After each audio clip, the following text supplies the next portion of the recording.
From prince to shepherd. Moses, raised within the opulent halls of the Pharaoh's palace, lived a life of privilege. However, his world shifted on a day spent riding in the countryside.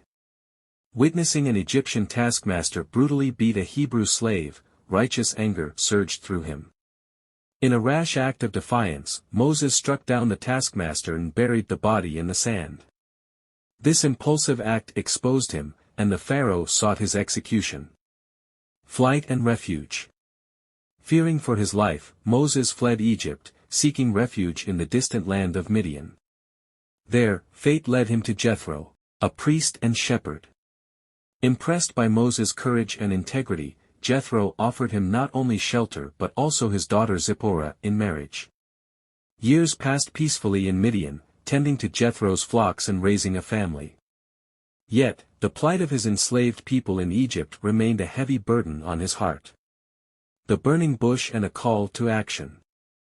One transformative day, God appeared to Moses in a burning bush, a sight both awe-inspiring and terrifying. The divine voice called upon him to return to Egypt and lead the Israelites out of slavery. Though hesitant and questioning his own abilities, Moses couldn't refuse this divine calling. Moses, having accepted God's call, packed his family and embarked on his journey back to Egypt. However, an unexpected and troubling event occurred during their travels. As the text from Exodus 4 verse 24 states, at a lodging place on the way, the Lord met Moses and was about to kill him. The reason behind this near-fatal encounter is revealed: Moses' son remained uncircumcised. Moses' wife, Zipporah, intervened. She performed the circumcision herself. This act seemingly appeased God, and Moses was spared. Plagues and Pharaoh's hardened heart.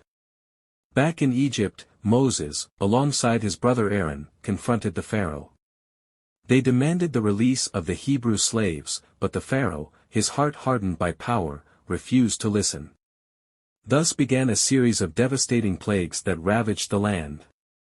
Moses and Aaron performed miraculous feats, turning a staff into a snake and unleashing plagues of frogs, gnats, and flies.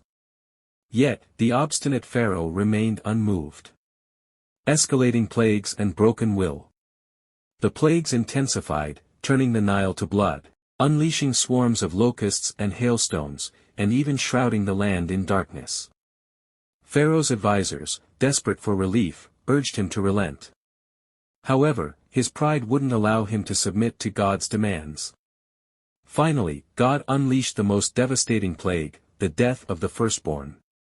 From the Pharaoh's son to the lowliest servant, every firstborn child in Egypt perished that night. Wailing and cries of mourning filled the land, shattering the Pharaoh's resolve.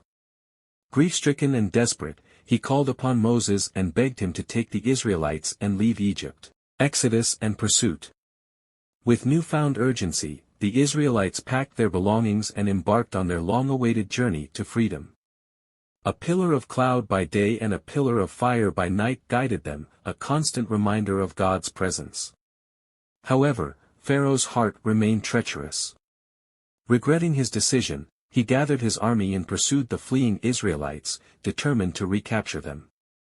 Parting the Red Sea and freedom at last. Reaching the Red Sea, the Israelites found themselves trapped between the vast water body and the approaching Egyptian army. Fear threatened to consume them. But Moses, acting as God's instrument, stretched out his staff, and the sea miraculously parted. The Israelites walked on dry land, escaping Pharaoh's grasp. As the Egyptian army attempted to follow, the waters crashed back, drowning them all. A testament to God's power. Witnessing this spectacle, the Israelites celebrated their newfound freedom and the undeniable power of their God. Their deliverance from slavery and oppression solidified their faith in both Moses' leadership and God's unwavering support. They continued their journey to the Promised Land, forever marked by the miracle at the Red Sea and the unwavering love of their God.